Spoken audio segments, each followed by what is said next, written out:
Hi, I'm Mike, and today I want to talk to you about fat people and how disgusting and lazy fat people are and how they're ruining America.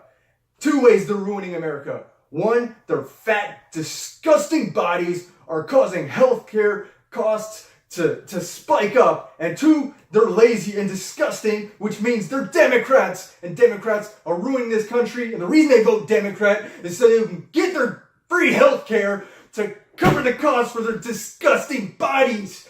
God! Oh, man! God! God! God! Hi, I'm Mike, and today I want to talk to you. I want to talk to you about where to get started with your diet. Now, I chose to promote this idea, this push-pull move, mainly because I think lifting weights is the cure to all that ails you in life. But really, most importantly, I wanted to give people a method to improve their lives, improve their health, and really make big changes in their fitness and let them know that there is a way that you can get great results with your health, with how you look, with how you feel, without spending your entire life at the gym. I think there's a misconception out there that if you want to see noticeable results with your physique or with your health, that you have to devote a lifestyle to being a gym rat. And that's just not true. And being that we have busy lives to live, not everybody has the ability to devote that sort of time. And you don't have to. And that's good. But there's an old saying, you can't out-exercise a bad diet. So as long as I'm here promoting the idea of increasing your exercise, I think it would be a little dishonest of me to not address the idea of diet. Because Americans have a horrible diet, and we have a pretty bad problem with obesity and health-related issues stemming from the ailments that are associated with an increased body mass. So without veering down the direction of body image, which I don't want to do because I honestly don't care, most people are bombarded with unrealistic images of bodies on magazines. That's both male and female.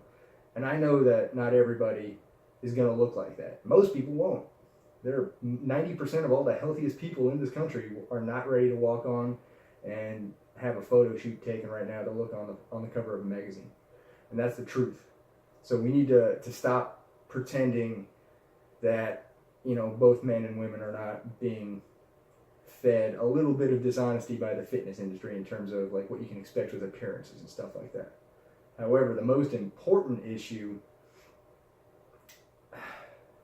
with diet is personal choice. And this is what gets me a little hot under the collar when it comes to health. Because with health, there's two important aspects. It's diet and it's exercise. Now with exercise, here I am promoting this push-pull move, but there's plenty of different ways to exercise. And say you don't exercise, that's the unhealthy choice. The unhealthy choice is to do nothing. So you've taken the most efficient thing possible. I'm going to sit and not take any action. It is complete inaction that leads you to not exercising. Fine. Now let's get to the diet part of this. There is no inaction. Inaction would result in you starving to death. You have to take action. You have to eat, which means everything you do is a conscious decision. Your brain is telling you, I am going to go seek out food and I'm going to consume that food. So you can choose the healthy option, which is to not eat complete junk, which most Americans do, or you take the lazy option where you're still choosing, you are still taking the same amount of time out of your life to act and force disgusting poison down your face. And that's where it kind of gets at me. because a lot of us are family people. So every time we make this choice, this is something we're bringing into our family as well. So we need to start paying attention to the things that we're actually putting into our body, because you are the one who is in control of what you are putting in your body. So when I go to the grocery store and I see people pushing around carts full of processed crap, it saddens me a little. Or in the one case that I actually did see, a lady was pushing 2 carts. The first one was full of processed crap, and the second one was full of nothing but soda. That actually happened. So a little part of me dies, and I lose hope for the future of the health of our country every time I see stuff like that.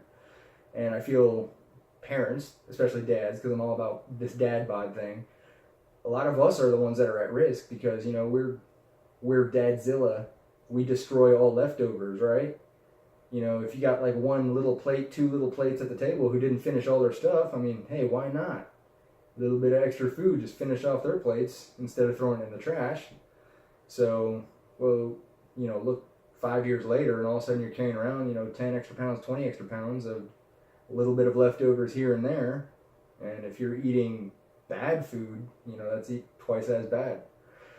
So I don't want this to just be a bitch fest where I'm sitting here griping about the problems with America, because I want to come at you with some solutions.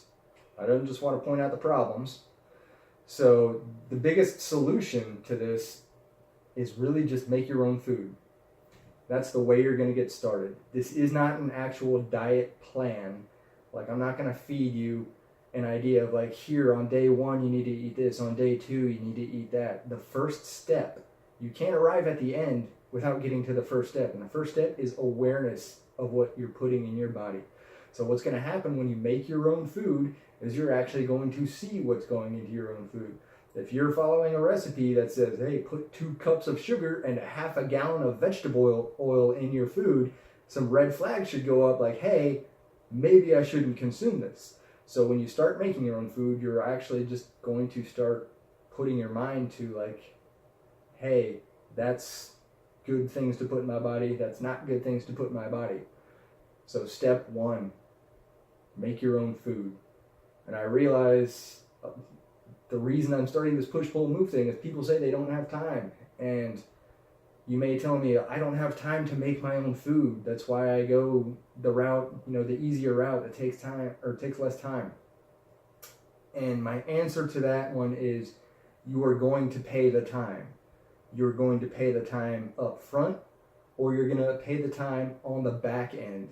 And on that back end, maybe you'll have more doctor's visits, more time going to the pharmacy to get medications to control your cholesterol or your type 2 diabetes, whatever ailments you have that are a result of a lifetime of poor decisions.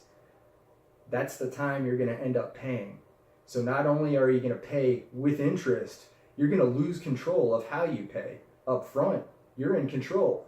I'm going to choose to put these things in my body. If you pay on the back end, you don't know what you're going to get, and you don't know how much you're going to pay.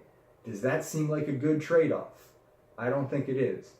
So step 1, start cooking your own food. Please, just do that.